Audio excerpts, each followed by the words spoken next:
pengarahan mengenai bagaimana musyawarah wilayah itu harus diselenggarakan dan hasilnya seperti apa sudah disampaikan oleh kader B3 yang pada waktu itu jadi wakil gubernur dan kemudian entah kemana.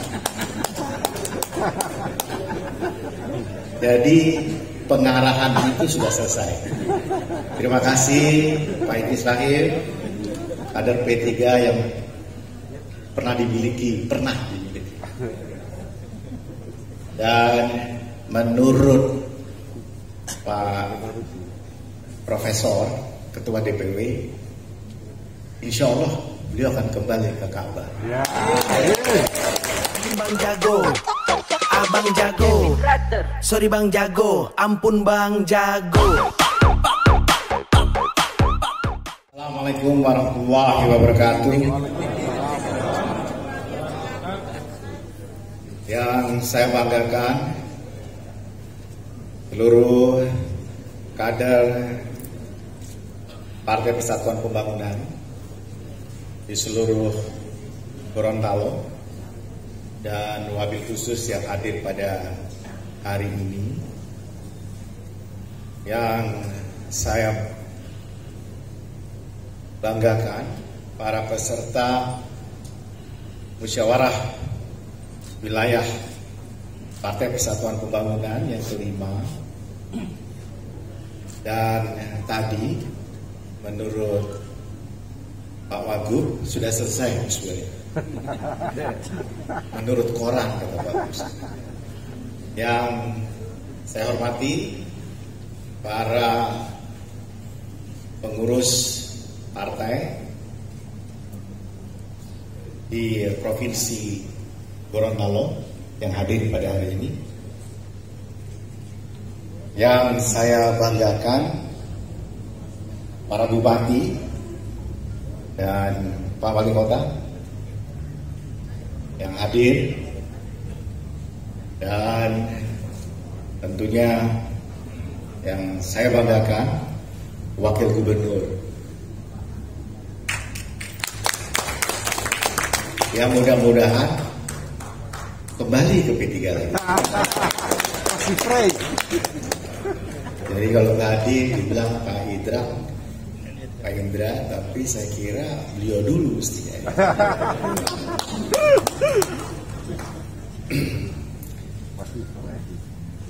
Dan yang terhormat Ketua Majelis Pertimbangan Partai yang sekaligus adalah anggota Dewan Pertimbangan Presiden, Pak Mardiono. Kemudian Sekretaris Jenderal yang juga adalah Wakil Ketua Komisi 5 DPR RI. Yang saya hormati Ketua OKK Dr. Koyum yang ke Gorontalo ini dalam rangka untuk mempersunting gadis di Gorontalo. Saya kira ini yang sudah beberapa kali.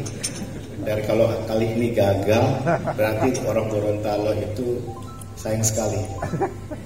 Beliau ini S1-nya ITB, S2-nya ITB, S3-nya Universitas Indonesia.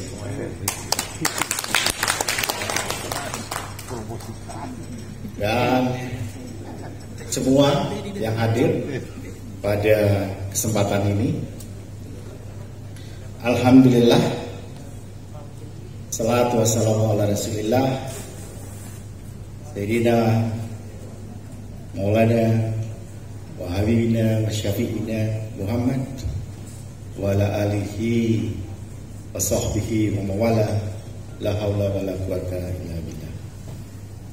Sekali lagi saya ingin mengajak kita semua untuk menaikkan rasa syukur kita kepada Allah Subhanahu wa taala sehingga kita bisa hadir dalam suasana pandemi ini, dan kita doakan mereka yang sedang himpit pada masalah menghadapi COVID,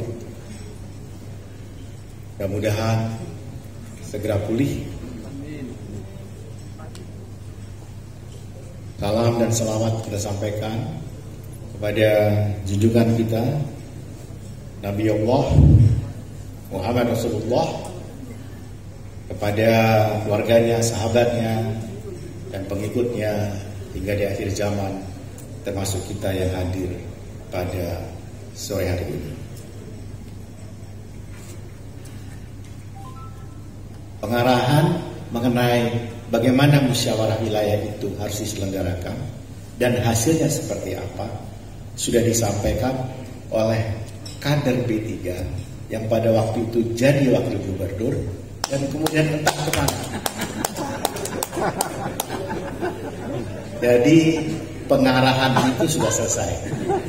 Terima kasih Pak Idris Rahim, kader P3 yang pernah dimiliki. Dan menurut Pak Profesor Ketua DPW, insya Allah beliau akan kembali ke Ka'bah. Ya.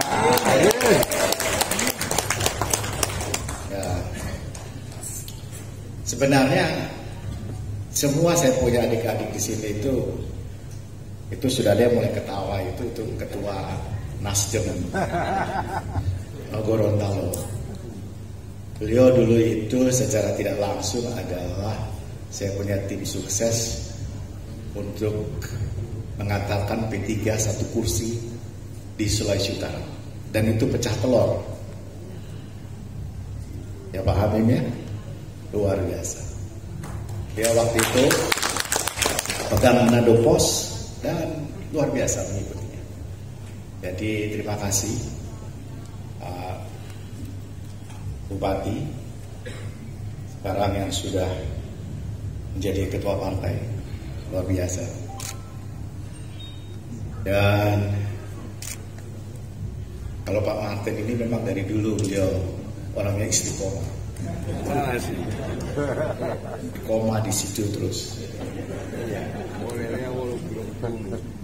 Luar biasa Dinda saya satu ini, dan itu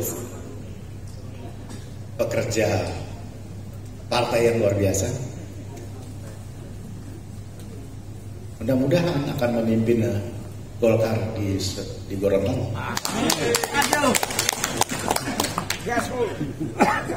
Oke guys. Biasanya kalau saya bisikin itu insya Allah jadi. Lebih bagus Adinda saya jadi ketua kan daripada orang lain.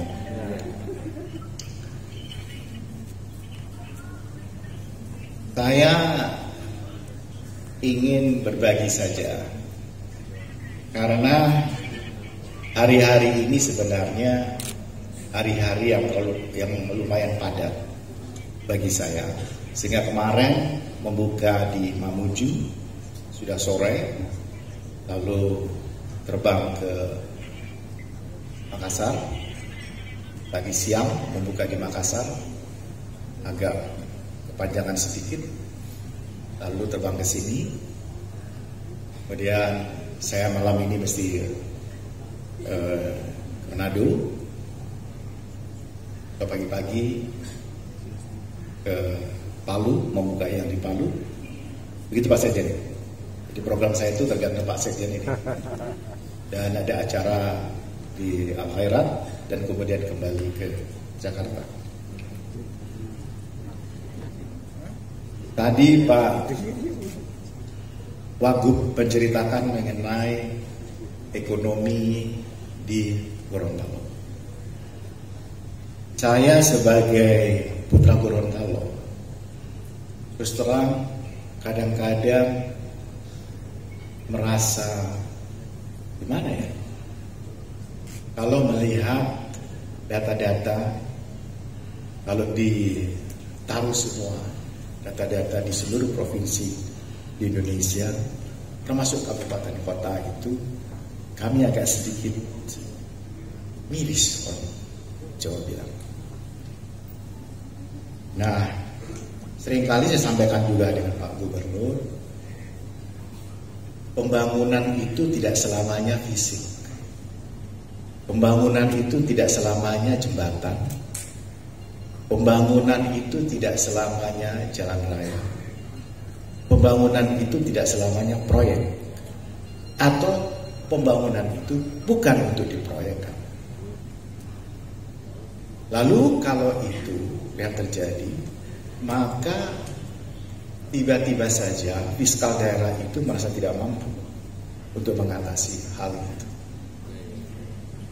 Saya tadi di Makassar menceritakan dua bagian dari Human Development Index, yaitu soal yang terkait dengan kesehatan hingga kemudian life ekspektasi, tingkat harapan hidup, dan yang kedua adalah soal lama sekolah terkait dengan pendidikan. Di Gorontalo ini saya ingin bicara mengenai PDRB per kapita. PDRB per kapita kita, Gorontalo kalau diantarakan semua provinsi di Indonesia itu hanya baru beberapa senti, beberapa milimeter kalau kita pakai satuan milimeter di atas lower income. Di atas lower income. Indonesia sekarang itu sudah masuk di middle income, tetapi masih tadi low income, lower middle income. Jadi middle income itu ada dua, di lower dan di upper middle income. Saya cerita sedikit mengenai middle income ini yang kemudian menjadi populer. Ketika saya mau berangkat ke istana, diminta untuk menghadap presiden, Menteri Sekretaris Negara menelpon saya, sudah berganti portofolio saya.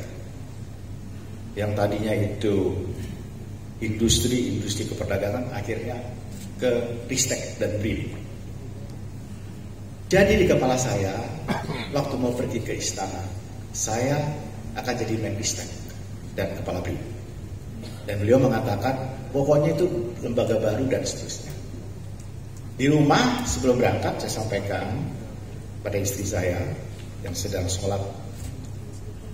Saya katakan, insya Allah ada orang yang paling tepat untuk duduk di kementerian itu. Nanti biar saya jawab waktu menghadap presiden. Lalu sebelum berangkat, saya punya bahan lecture. Saya kebetulan menjadi visiting professor di dua universitas, di Nottingham University di Inggris, dan kemudian yang kedua di Guangdong University of Finance di Cina. Di dua universitas itu saya diminta untuk menceritakan mengenai public policy terkait dengan tingkat pendapatan menengah. Maka bahan kuliah saya itu adalah middle income trap. Saya bawa buku itu ke istana. Lalu singkat cerita sampai berhadapan dengan presiden. Waktu berhadapan dengan presiden, saya sampaikan kepada beliau bahwa sebelum Bapak bicara, bolehkah saya menceritakan sedikit tentang middle income trap. Lalu Bapak Presiden mengatakan pada saya, kebetulan siapa itu yang ketua IMF itu? Mas Arso? Oh, Lagarde. Ya, Ibu Lagarde. Nah, Ibu Lagarde menanyakan sama saya soal ini. Maka saya ceritakan soal middle income trap itu. Nggak lama. Seperti tadi alokasi waktu 5 menit tadi itu. Nggak boleh lama-lama kan? Paling lama 7 menit, tapi 5 menit lah. Bagaimana menceritakan middle income trap dalam waktu yang pendek. Maka Presiden menyahuti saya mengatakan 2 menit Mas Harso ceritakan saya soal middle income trap. Saya ngerti apa itu middle income trap dan bagaimana gitu. Terus beliau sampaikan kepada saya baru saja putuskan Mas. Mungkin Mas Harso belum masuk ke sini, saya sudah putuskan. Jadi bukan waktu saya duduk atau setelah saya cerita, tidak. Tapi beliau mengatakan setelah saya masuk. Beliau mengatakan, saya minta Mas Harso membantu saya. Dan diam, saya pikir pasti di badan BRIN, gitu kan? Badan baru. Tapi beliau bilang, saya minta Mas Harso bantu saya di Bappenas. Maka saya juga terkesima, saya terkejut, gitu kan? Waktu saya keluar, Menteri Sekretaris Negara, Mas Pratik, kejar saya. Beliau mengatakan begini, pakai bahasa Jawa. Senior, bawa makan opo Presiden ini. Dikasih makan apa? Kira-kira Presiden itu, asarnya gitu kan? Saya bilang enggak, saya cuma mau ini loh Mas, cuma ini yang waktu di One Team Press saya jelaskan ini loh. Tapi kan nggak sempat ngasih bukunya. Oh iya. Nah, middle income trap itu kemudian saya desain bagaimana Indonesia harus, karena Presiden minta pada saya, coba Mas bikin rancangan skenario Indonesia lepas dari middle income trap. Itu penting, lepas dari middle income trap. Nah, middle income trap, maka saya berhitung secara matematis, sederhana sekali. Itu ekonomi matematik yang sederhana buat saya. Jadi kalau tahun 2020 pertumbuhan ekonomi kita rata tahun sampai dengan tahun 2045. Kenapa 2045? 100 tahun Indonesia merdeka. Maka dengan basis tahun 2015, ya kalau kita bisa dengan rata-rata tingkat pertumbuhan ekonomi 5% saja, maka PDRB per kapita kita, PDB per kapita kita akan naik 5,7% per tahun. Dan insya Allah tahun 2036 kita lepas dari middle income trap. Dan tahun 2045 tingkat penghasilan kita rata-rata $23.000 per kapita. Dan kita menjadi negara nomor 5 secara total PDB-nya. Kira-kira sekitar 7,3 triliun US dollar. Itu saya sampaikan ke Presiden. Maka itu kemudian menjadi dudukan untuk rencana pembangunan jangka menengah 2020-2024. Bagaimana kita mencapai itu? Bagaimana melepaskan diri dari middle income trap dan kemudian mencapai itu. Tingkat pertumbuhan ekonomi memang harus rata-rata. Itu sederhana, saya kasih rule of thumb-nya. Kalau tingkat pertumbuhannya 5%, maka PDB-nya itu dalam 14 tahun bisa 2 kali lipat. Jadi kalau sekarang 100, 14 tahun kemudian bisa 200. Kalau tingkat pertumbuhannya 5. Ya, bagaimana angkanya? Ada namanya the 70s. The 70 itu artinya angka 70. 70 dibagi 5, 14. Jadi 14 tahun. Kalau 10 tahun, kalau 10% pertumbuhannya, maka 7 tahun. Kalau 7%, maka 10 tahun. Itu kebetulan saja angka kita dapat 70, tetapi kita bisa hitung dengan matematika ekonomi yang sederhana. Dengan tingkat pertumbuhan yang rata 5%. Nah, saya kemudian diminta oleh Bapak Presiden untuk melihat juga PDRB per kapita seluruh provinsi di Indonesia. Ketika itulah saya agak miris, karena saya lihat Gorontalo itu kalau ini batasnya begini, itu di bawah. Beda-beda tipis dengan Papua, NTT, Papua Barat masuk di atas malah. Jadi kalau kita lihat hanya berdasarkan provinsi, Sekarang yang sudah masuk di atas middle income, sudah di high income ekonomi, high ekonomi, ada Jakarta, terus yang kedua ada Kepri dan Riau, Kalimantan Timur, yang lucu ada Papua Barat. Karena memang PDRB per kapitanya sudah di atas 6.000 US dollar. Jadi angka itu memang bicara kelihatannya sederhana. Apa itu middle income trap? Namanya trap. Trap itu jebakan. Jebakan tingkat penghasilan menengah middle income. Yang hitungannya itu kalau di bawah 1.400 US dollar itu dianggap low income country. 1.400 per kapita. Kalau di atas 1.400 sampai kemudian 7.000 itu di lower middle income.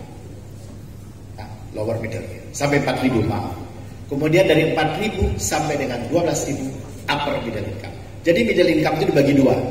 Yang dari 1.400 ke 4.050, dari 4.050 ke 17. Masing-masing itu diharapkan dapat dicapai dalam waktu 14 tahun. Kenapa 14 tahun? Tadi rumus tadi 70 itu rumus sederhana. Tapi ini saya diskusi pada tahun 2000 berapa itu Bu Nurhayati di Jepang. Saya ketemu dengan yang nyusun buku itu Jose Filipin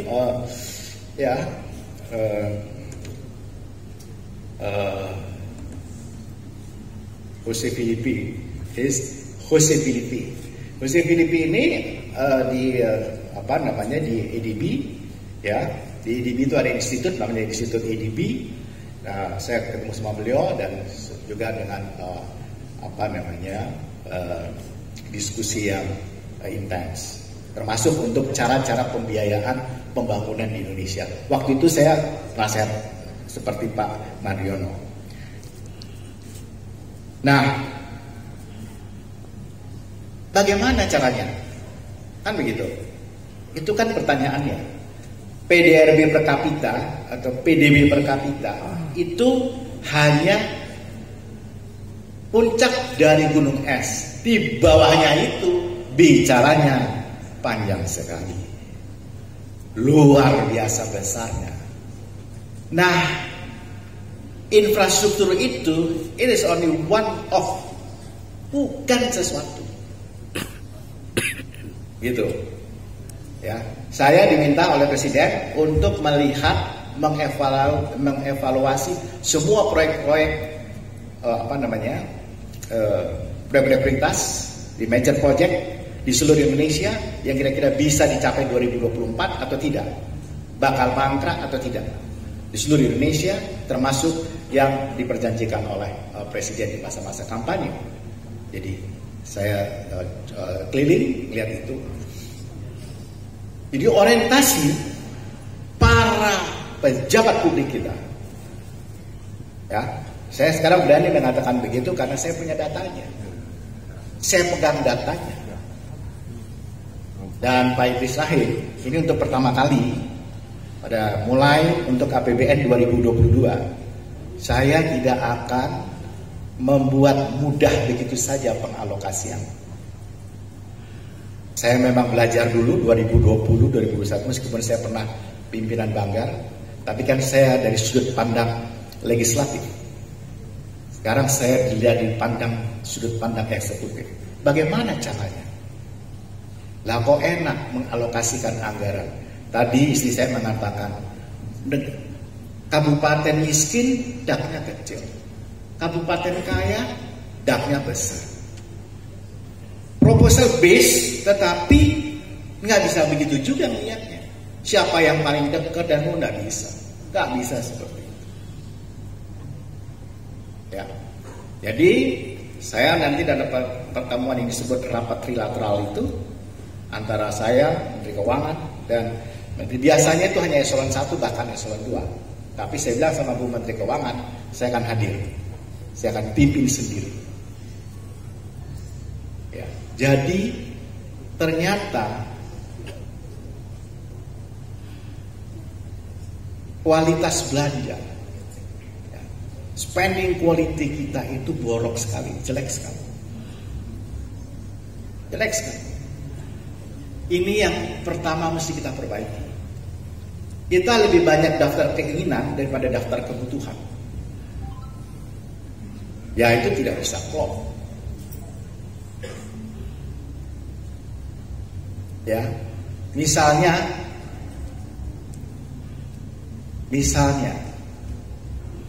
Pak Bupati, sekarang saya sebut Pak Bupati bukan Pak Ketua DPW, Pak Nelson punya program Rutilahu, ya.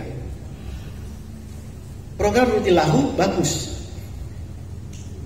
Tetapi sesungguhnya yang dulu waktu saya desain, waktu saya menjadi Menteri Perumahan Rakyat, itu bukan soal Rutilahunya. Ya. Yang saya desain itu adalah pengentasan kumuhnya. Jadi kekumuhan itu dientaskan. Masa ada rumah satu menghadap barat, satu menghadap timur, selatan, utara, dan seterusnya. Saya pernah kasih tahu sama Pak Sofyan Uhi pada waktu itu, waktu saya dibawa ke danau waktu itu, dan kemudian ke kampung. Saya bilang ini nggak bisa diperbaiki. Bagaimana saya mau letakkan PSU, prasarana dan sarana utilitas, kalau kayak begitu? Masa pipa-pipa itu mau belok-belok? Masa itu kabel-kabel listrik yang nggak karu-karuan jaringan? Itu sudah menimbulkan inefisiensi. Maka konsep dulu yang saya tawarkan pada waktu itu, yang saya akan mulai di Bandung, sayang Pak Dada Rosada tidak teruskan, itu adalah memang harus dipulihkan, dilepaskan, didesain ulang. Dan masyarakat mesti diajak ngomong. Dan ini sudah saya praktekkan bersama Pak Jokowi ketika Pak Jokowi menjadi wali kota Sulu. Bersama-sama beliau 2-3 kali saya ke sana, dipindahkan, dibikinkan, dan akhirnya menjadi rapi. Dan juga akhirnya pinggiran di Sungai Bengawan Solo itu menjadi lebih bagus. Kegiatan-kegiatan, program-program seperti ini yang secara fisik itu sesungguhnya ujungnya adalah jam kerja. Sesungguhnya di ujung itu adalah jam kerja. Berapa besar jam kerja yang direbut oleh masyarakat Gorontalo ketika membangun semua proyek-proyek fisik di Gorontalo. Dari sekian jam kerja itu berapa tingkat produktivitas? Dari 100% itu apakah 20% balik ke mana? 30% balik ke mana? Atau 40% balik ke mana? Berapa persen dia mengendap dan dia membentuk apa yang disebut dengan PDRB per kapita? Jam kerja itu yang harusnya direbut oleh setiap kepala daerah. Banyak pekerjaan dilakukan, contoh pekerjaan rusunawa di Kabupaten Tasikmalaya yang mengerjakan pengusahanya dari mana? Bu Nurhayati. Dari mana? Dari Makassar. Pekerjanya dari mana, Bu? Pekerjanya bukan dari tempat daerah itu. Mudah-mudahan di Gorontalo tidak terjadi. Mudah-mudahan di Gorontalo tidak terjadi seperti itu. Apalagi proyek-proyek yang besar. Nah, sekarang pekerjaan-pekerjaan seperti ini ya, menuntut tingkat produktivitas yang tinggi dan model-modelnya sudah berubah. Bisnis modelnya berubah, pembiayaannya pun berubah. Tadi disampaikan oleh Pak Gubernur, kita tidak boleh lagi sangat bergantung pada APBN. Betul Pak? Tadi Bapak sampaikan itu. Saya kira itu benar. Karena porsi dari APBN itu hanya 15,5 sampai 16% dari PDB kita. Sisanya itu adalah masyarakat, publik.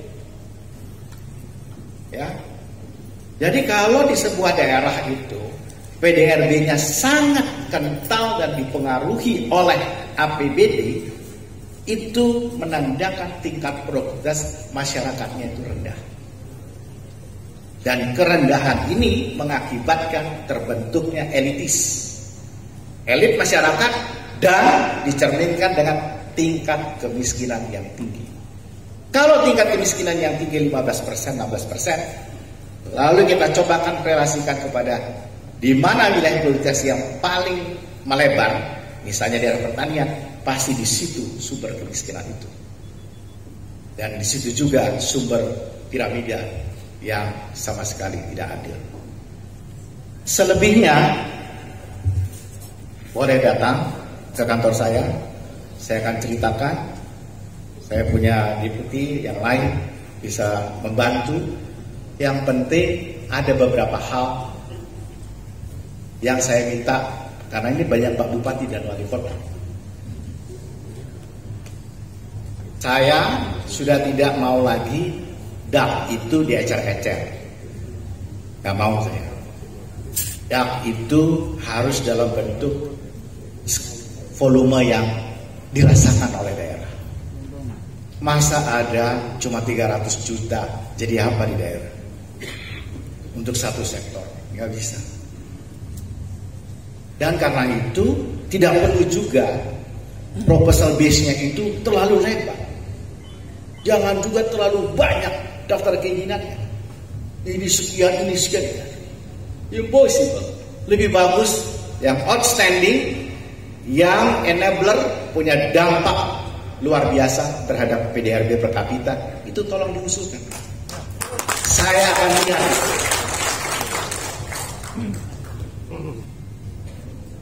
Kalau Kota Gorontalo, tadi saya tantang sama Dani Pomanto, Wali Kota Makassar.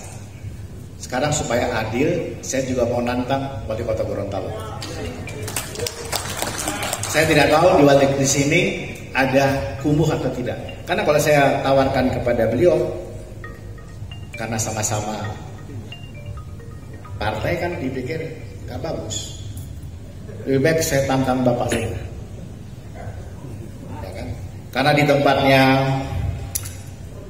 Pak Bupati, Pak Hamim, saya kan sudah berjanji untuk menyelesaikan banjir di sana, menyelesaikan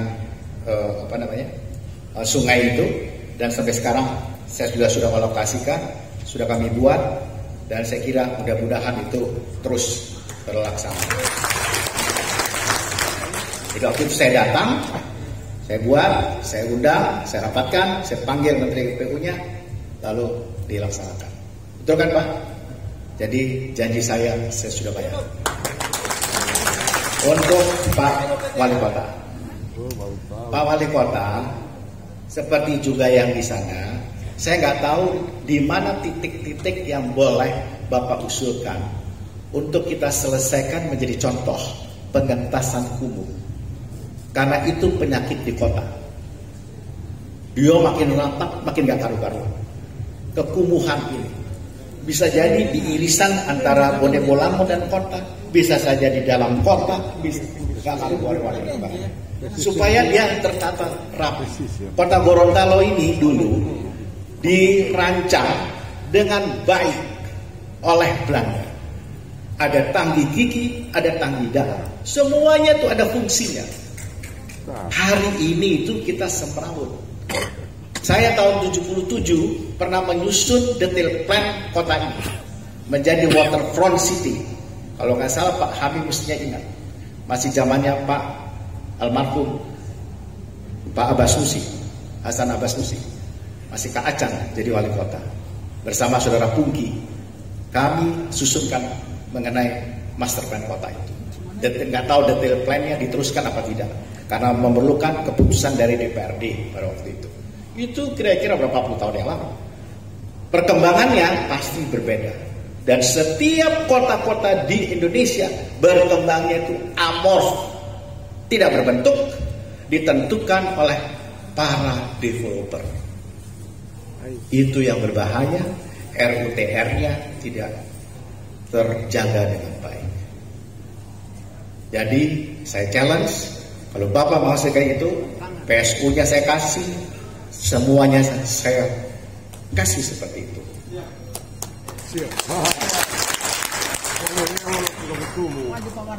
Kalau Pohuwato itu adalah salah satu lumbung panjang. Saya challenge, nggak usah food estate.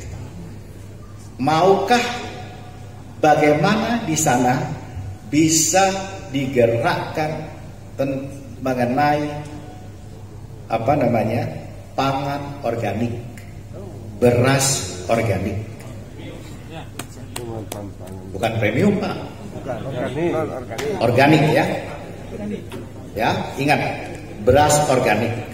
Kalau itu bisa berapa hektar luas, contoh, silakan proposalnya dikirim.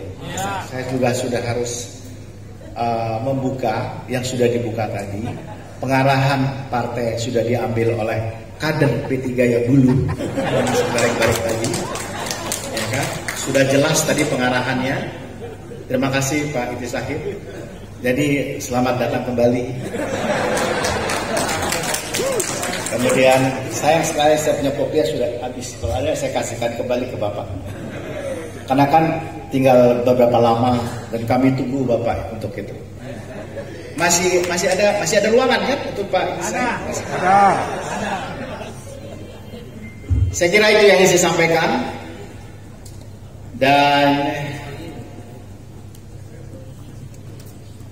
saya mohon maaf tidak bermalam di Gorontalo. Itu pelanggaran sebenarnya. Tapi percayalah, hati kalian ada di saya.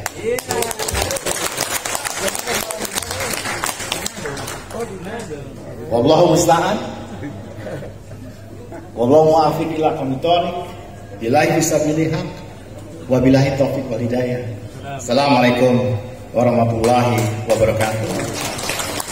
Dan dengan mengucapkan Bismillahirrahmanirrahim, dengan seizin Allah dan juga atas perkenan Anda semua yang hadir di sini, Musyawarah Wilayah Partai Persatuan Pembangunan Provinsi Gorontalo yang kelima saya nyatakan dibuka.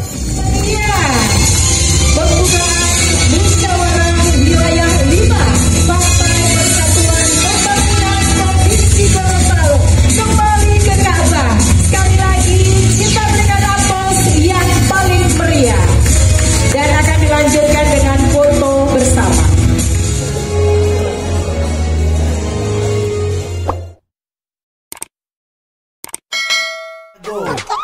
Abang jago, sorry Bang jago, ampun Bang jago.